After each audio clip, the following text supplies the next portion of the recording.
It's safe to say that there often lies in the back of our minds this very question.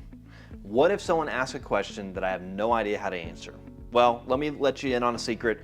This will happen at some point, right? It's not about if, but more about when. And it can be difficult to think about how to address these type of questions, and it may even be kind of frightening sometimes to find the appropriate way to address this during a group meeting.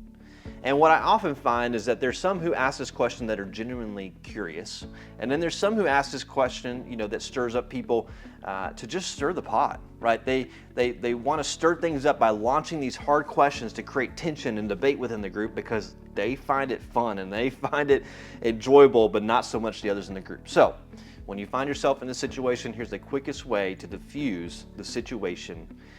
And the first way to do it is, number one, by acknowledging the question, right? Don't ignore it, don't brush it off.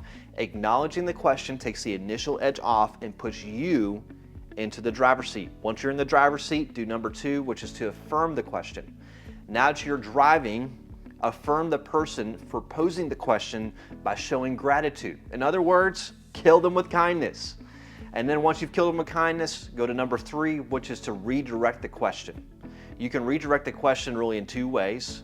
If appropriate, you can turn the question towards the group and have them give an answer while you maintain the driver's seat, or save it for the parking lot. The parking lot is a metaphor for saving the question for after the class, where then you can meet with the person one-on-one and to discuss the question they have brought up.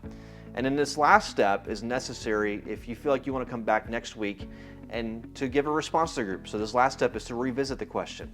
Go back to the group and go, hey, I've done my research and here's what I found to answer the question that was posed last week. Now, if a person is consistently disrupting the class by throwing unhelpful questions, it's probably really best to address this individual one-on-one, and it may be helpful to get your group deacon or a group coach involved just to bring an extra pair of eyes and also just someone who can help mediate the conversation as well. Now, there will come a time when you'll have a discussion in your group around essential versus non-essential beliefs, right? It's going to come up. You're reading the scriptures. And I want to clarify what those are. Essential beliefs are the core fundamental beliefs of our church, right? These are what we consider the non-negotiables. You can find a whole list of these beliefs on our church's website. You can also find a link to the Baptist Faith and Message 2000 because we are a participating Southern Baptist church. Now, listen here, if you are a teacher considering to teach or you're currently teaching and watching this, it's good to just keep these aware, right? To keep them in front of you, to make sure you know these essential beliefs. Keep them in your focus while teaching. Guard them with gentleness. Often most group conflicts happen around, right, that do happen around beliefs, start because people were unaware of the church's beliefs, the essential beliefs that we hold. So you don't need a theological degree to teach, but you do need to know what the church believes are their non-negotiables.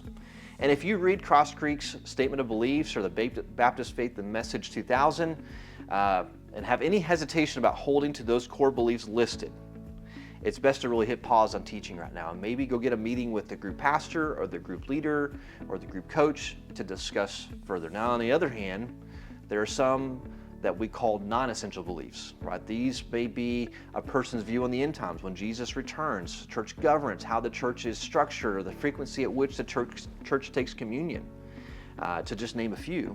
And if you are even in doubt about what is essential versus non-essential, it's probably best to contact your group coach or pastor to figure out the church's position on that given topic.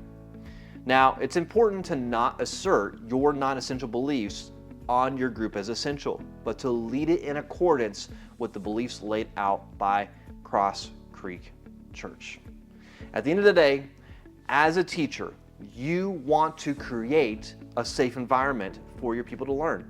From the non-believer to the seasoned believer in your group, right? We want to be considerate. We want to remember that a Connect group is not a seminary class, it's not a Sunday morning sermon or a business presentation, but a place for people to develop relationships and to move towards greater maturity in Christ. That is what you're trying to do as a teacher. So, as you are teaching and leading and preparing to lead a lesson, man, I'm excited for what God will do through you.